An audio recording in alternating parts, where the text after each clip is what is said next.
was no life left in. She laid him on a dressing board and dressed him like a swine, and laughing said, "Go now and play with your sweet play friends nine."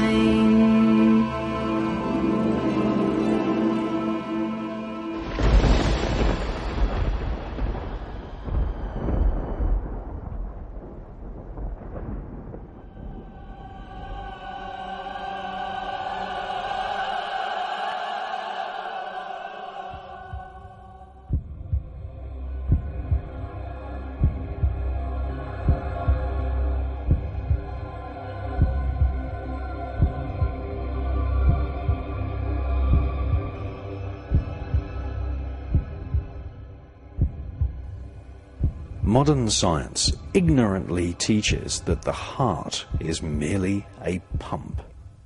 However, miles of bookshelves around the world are filled with literature and occult research which proves that the heart is actually an emotional organ which beats faster with excitement or sexual attraction or when under stress.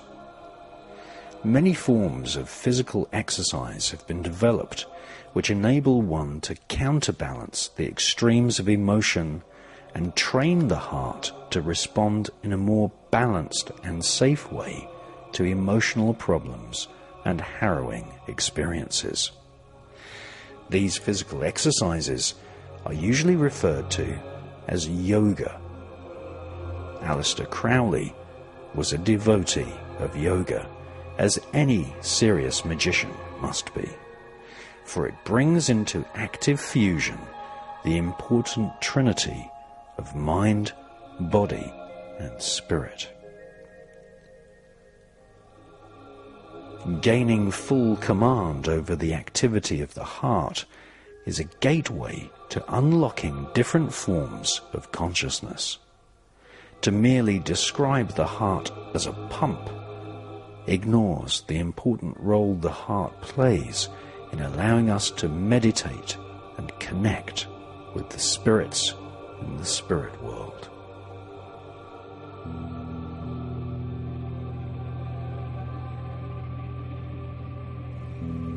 Blood is the carrier medium for the life force. The life force itself goes under many different names in many different cultures around the world. The most popular names for the life force in the Indian subcontinent are Qi or Prana. Chinese medicine teaches that the Qi life force is made stronger by fresh oxygen. This is why tree groves, rich in fresh oxygen breathed out by the woodland, have been chosen for ritual by druids, pagans, and witches for thousands of years. Within our blood, there are cells whose main function is to carry oxygen to the vital organs. In addition to distributing the vital life force around the body, blood, in magical terms, also absorbs the emotional energy every time it passes through the heart. To this very day, tree groves are chosen by secret societies to perform sacrificial rituals.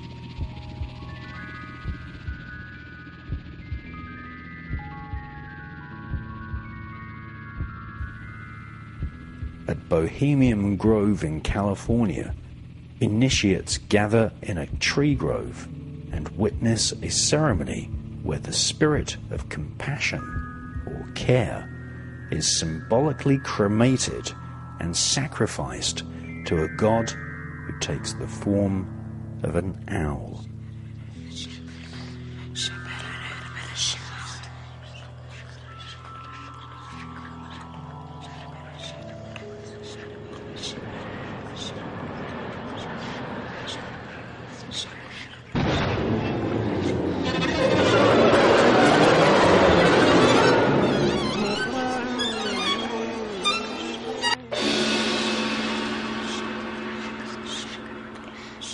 In 2001, evidence began to appear from medical experts which suggests that our heart can absorb and remember part of our personality.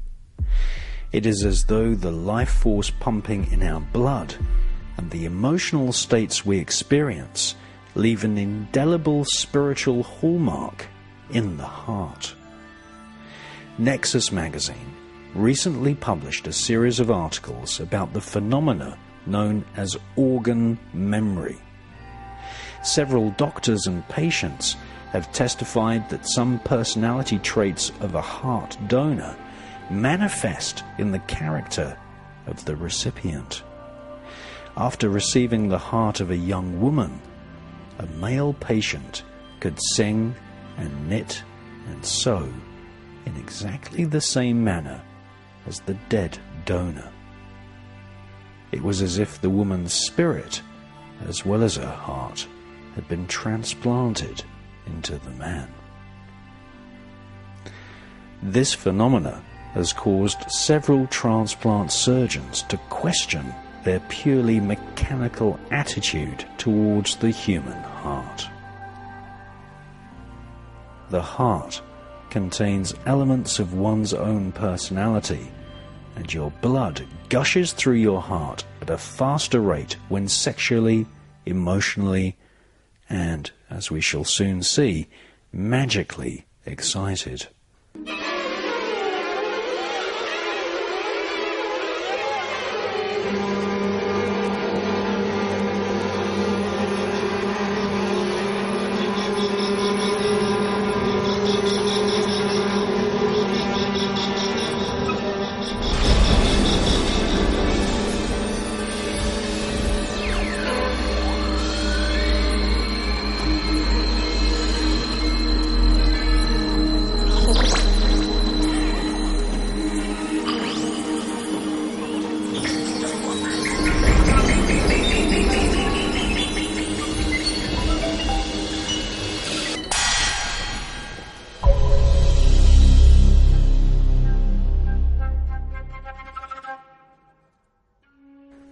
Ancient cultures, such as Judaism, were up to their armpits in blood.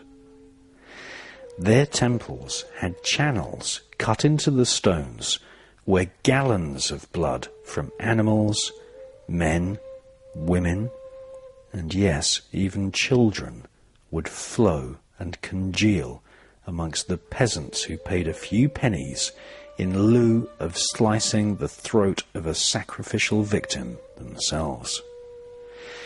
Blood rituals have been performed worldwide since the dawn of time, and even to this day is reenacted in symbolic form via the Catholic Mass of eating and drinking the so-called body of Christ.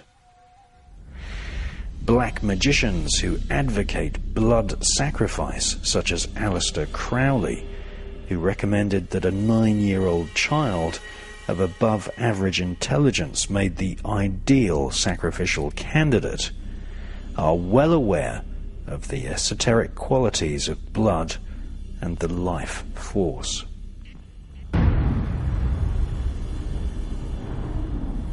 Hot blood, freshly drained from a living creature, which has recently passed through the emotionally animated arteries of the heart, actually contains a concentration of the sacred Chi life force.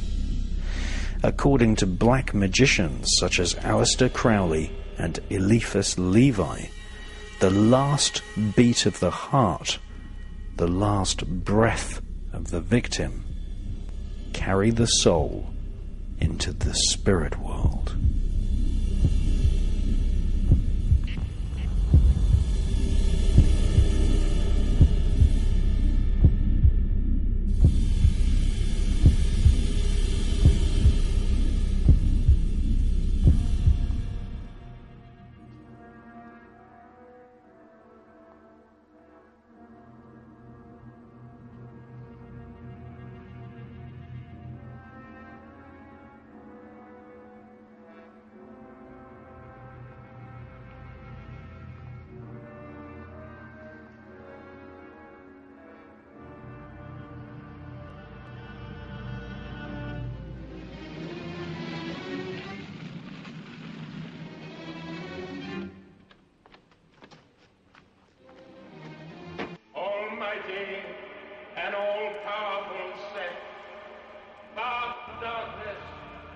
King of death, I pledge this knife to thee.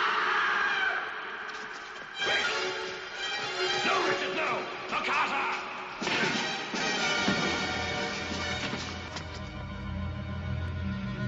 Welcome to our circle. What have you done to my baby? She does not hear you. She's in a state of deep hypnosis. In the name of God, you dare not! Scarcely in the name of God, Monsieur le Duc. What's he going to do with her?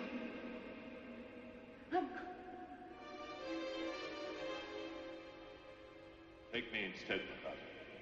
You, Monsieur le Duc? Your soul in preference to that of an unstained child. What are you talking about? Isn't going to. Yes.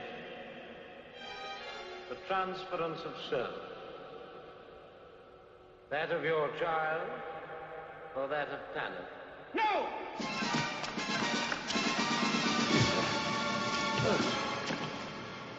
Now, if our two remaining guests will permit, we may proceed. Almighty and all-powerful Set, Father of darkness, King of death, I pledge this knife to thee, to do thy work and be thy servant. Those words you said before. Say them again. And the blood of this child shall be... I cannot. You must. My baby's going to die if you don't. You must speak those words again. The bride of chaos. The bride of chaos. The rider upon the beast. The rider upon the beast. With this knife, do I draw out the blood, which is thy life. This form of black magic circumvents the natural path of the victim's soul, which would normally rise into a higher vibratory state and take up residence in the spirit world. Instead, the life force is diverted into the body of the magician or absorbed by a demon. Once the demon has spiritually absorbed the life force of the sacrificial victim, the magician will often ask the spirit to divulge information about the past, present, or future.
Excited Jubilee!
The shape and colour of the heart would often be studied for divination, and hundreds of temples around the world, from the Himalayas to the Mediterranean, were set up to divine information from spirits.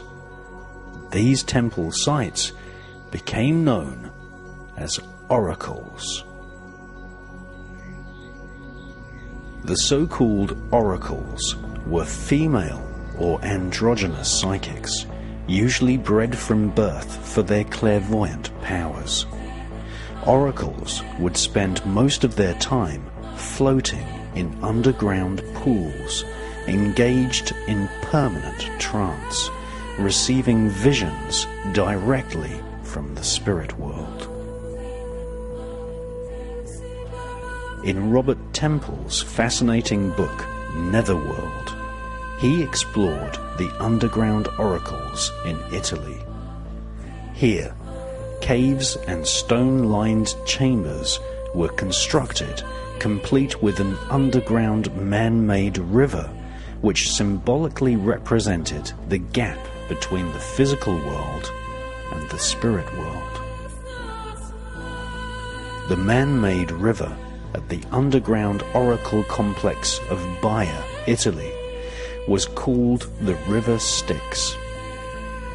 When Freemasons and Satanists such as Benjamin Franklin and George Washington founded the government system in Washington, they oversaw the building of a giant necropolis, a temple of death, which was used to house the Lincoln Memorial, the Washington Monument, and White House. This complex in Washington, D.C. is a modern replica of an ancient necropolis, based on the architecture of the underground temple complex in Baia, Italy, and also other temple sites in Greece and Egypt. Washington, D.C. also features a man-made river, like the River Styx at Baia in Italy. In ancient times, underground oracle temples were established right across the Mediterranean, most notably on the Greek islands. Here, the Book of Revelation was written on the island of Patmos, where visions and communications from spirits were given to St. John as he lay with his head inserted into a niche in the side of a cave. At Delphi and other ancient oracle sites, people would travel from all over the known world to listen to the teachings of spirits. Communications from spirits inspired the greatest authors, poets, and philosophers of the classical world.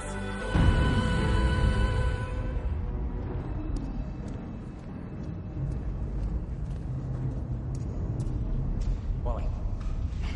It's okay. This is Danny Whitworth. He's from Justice. We're to give him the run of the farm. I can't touch you. No, don't touch him or anything Shut else up. in here. Just, You can't be in here. You'll I be understand. Just answer his questions and we'll get the hell out of here. Tell me how... They're sleeping. Sorry. Tell me how all this works. The photon milk acts as both a nutrient supply and a liquid conductor. It enhances the images that each of them receive. We call the female Agatha. The twins are Arthur and Dashiell. We scan by way of optical tomography. White light pinpoints pulse along the entire length of the headgear and are reread after absorption through their brain tissue. In other words, we see what they see. They don't feel any pain. We keep their heads pretty well stocked with dopamine and endorphins. Plus, we maintain careful control over the serotonin levels. Don't want them to drift off into too deep a sleep. They can't be kept too awake either. It's better if you don't think of them as human. No, they're much more than that. Science has stolen most of our miracles. In a way, they give us hope. Hope of the existence of the divine. I find it interesting that some people have begun to deify the precogs. Precogs are pattern recognition filters, that's all. Yet you call this room the temple. Just a nickname. The oracle isn't where the power is anyway. Power's always been with the priests, even if they had to invent the oracle. But you guys are nodding like you actually know what the hell he's talking about. Well, come on, Chief. The way we work, changing destiny and all, I mean, we're more like clergy than cops. Jad? Yeah. Go to work. All of you.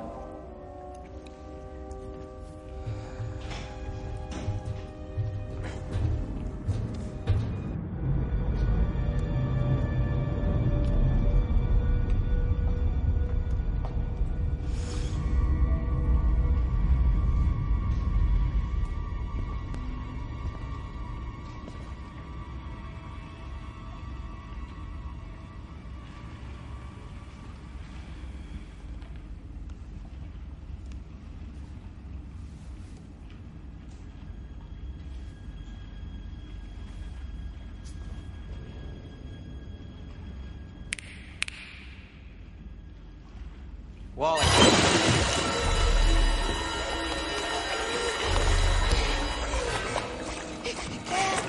You see.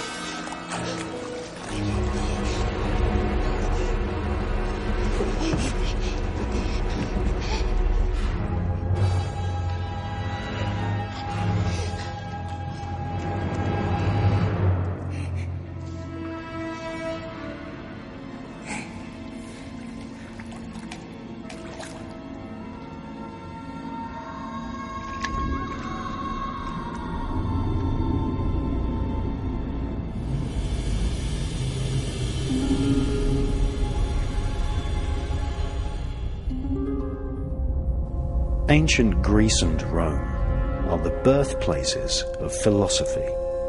The greatest classical philosophers, such as Aristotle, Plato, and Socrates, divined information from spirits.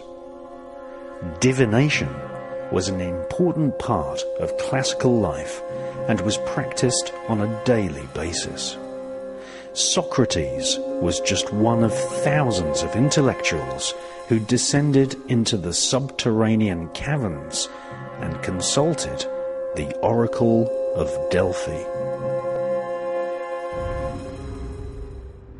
The classical world practiced many forms of divination, such as divination by lightning and thunderbolts, by the flights of birds, known as augury, by the chance words uttered by mad people, called Kledonism, and one of the most popular forms of divination was performed by examining the shape, colour, and texture of the vital organs of freshly sacrificed animals and people.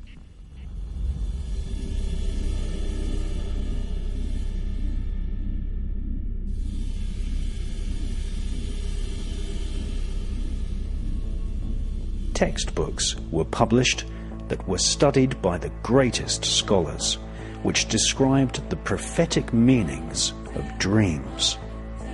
It was widely understood that the spirits of one's family and the spirits of the star gods would speak to you using a symbolic visual language in your dreams.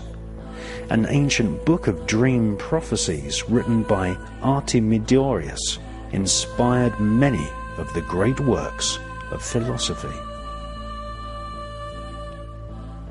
Soothsayers, prophets, and magicians would also foretell future events from reading omens, such as the birth of two-headed calves and other genetic deformities in animals.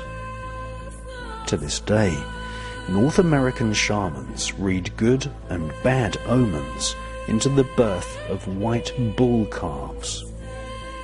At Osborne House on the Isle of Wight, the Saxe-Coburg-Gotha royal family, under the leadership of Queen Victoria, kept a private collection of preserved, deformed animals, such as a deer with 5 legs and other multi-headed freaks of nature, which have historically always been associated with good and bad omens.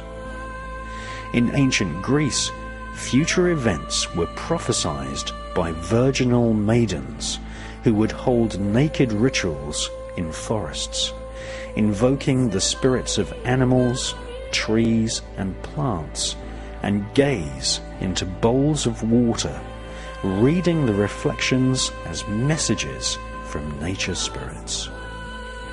This technique was used by the famous medieval Dr. Nostradamus, who would drug himself with nutmeg powder, thornapple and belladonna, sitting for hours staring into bowls of water, which revealed apocalyptic events, which he wrote down in a series of books known as the Prophecies of Nostradamus. Dr. Nostradamus had many clients who would commission him to read the future. One of his clients was Catherine de' Medici of France, who was involved in black magic. Dr. Nostradamus accurately predicted the bloody death of the French royal family.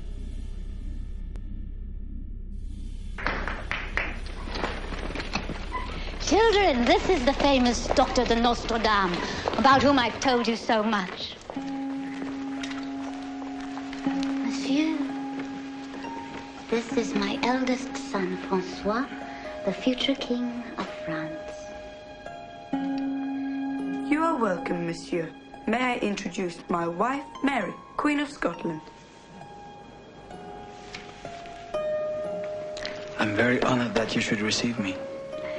This is my eldest daughter, Elizabeth.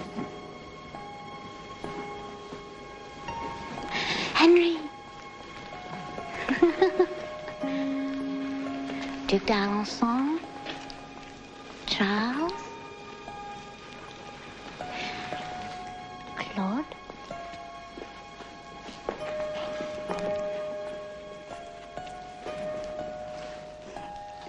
Little Margot.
I want to know the truth, whether I like it or not. Each of your sons will be king of France, but you will outlive them all.